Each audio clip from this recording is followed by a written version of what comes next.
day for Steph Currys. He's been playing a lot of minutes. Steve Kerr mentioned that his movement, he could tell by his movement off the ball, just wasn't quite crisp for Steph Curry. They gave it a go Friday night, played 36 minutes after everybody was talking about his minutes allocation and whether or not he should play more minutes. The guy's been worn down, man. He's been carrying his team. I have to, no doubt, he's absolutely carrying the team.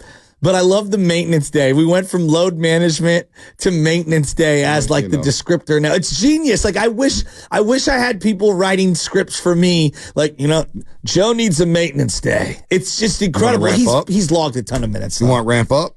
Ramp up's another one that kind of drives me crazy. Do you want to go back to ramping up? Like Dr. Narad Panya? Hey, this guy's ramping up. It's going to ramp it up. But like maintenance day is a good one. I like maintenance day. Is that an off day. This year? That's exclusive to this year? I have no idea. I can't keep up. With everything going on, man. Maintenance day, rest day. It means all the same thing. Depends what you want to name it. What was the one when Brock Purdy took a week off to catch up? What was that? He was deloading.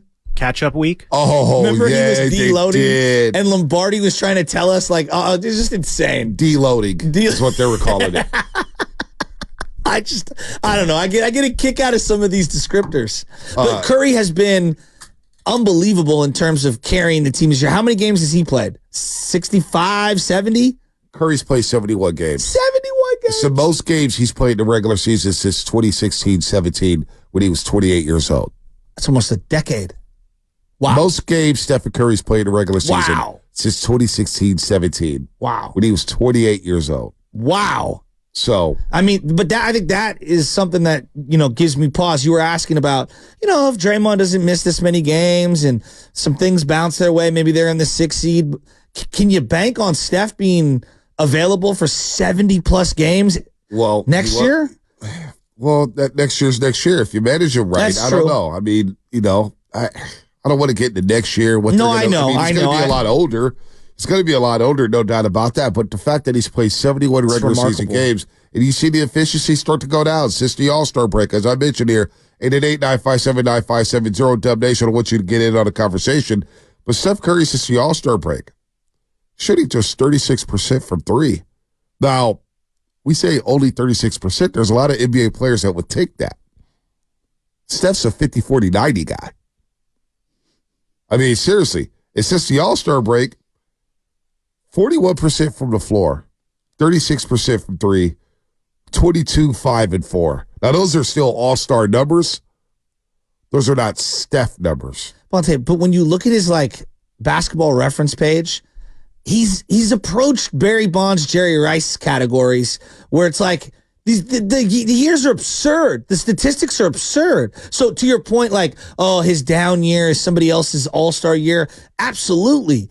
And, he's played through some injuries this year. The ankle, I don't think the ankle was 100%. Do you? No. I mean, and he came back almost immediately. And I think that there's been other absences. We referenced, obviously, Draymond Green. I think Wiggins has been in and out of the lineup. They've tinkered with a ton of their lineups. Think of all the different starting combinations that they've had alongside of them.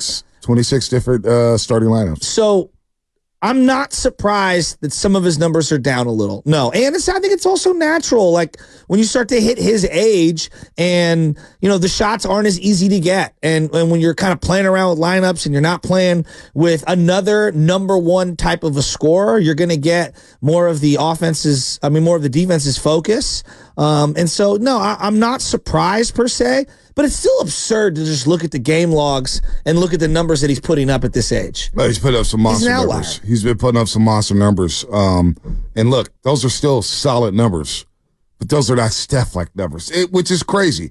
Which is crazy to say that. Again, 36% from three since the All-Star break, 41% from the field. Just 22.7 points a game.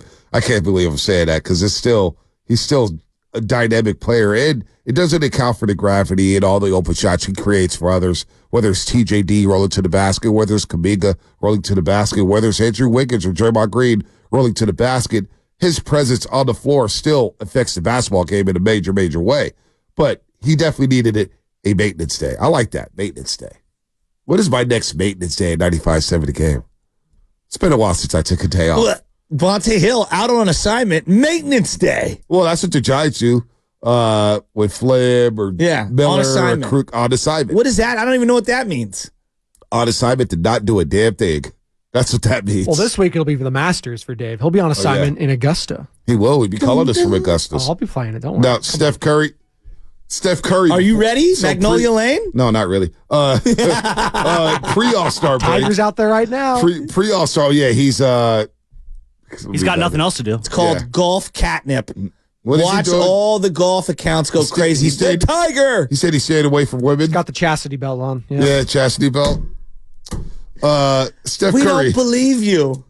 Steph Curry pre-All-Star break, 28 points a game, 5 assists, 4.5 rebounds, but he was shooting 42% from the three-point line and 46% from the floor. So the numbers have dipped in 21 games since the All-Star break. But it's explainable to me. Like it's not just like all of a sudden the performance is dipped and he's nowhere near the player that he was. You know what I mean? Like right. He's still an amazing player. No, nobody's disputing But that. I think what I would say is that when you give me those second half numbers, what that tells me is that they got to get, like, I don't know how they can, but the operation number one for this offseason is getting this man a legitimate scorer opposite him who can be that 1A, 1B to take the load off him and allow him to get back to more of an efficient player. I saw something. Somebody sent it to me. Jordan Poole in his last 9 games is averaging 22 and 9. Is he? And the efficiency was better. Is he starting or is he coming off the bench? Still been coming off the bench, okay. But I was thinking about that because that type of player was what Jordan Poole was a couple years ago. I'm not saying Jordan Poole could still be that guy with this team, but that's kind of what you're missing. Anyway, let's go to Junior Pacific.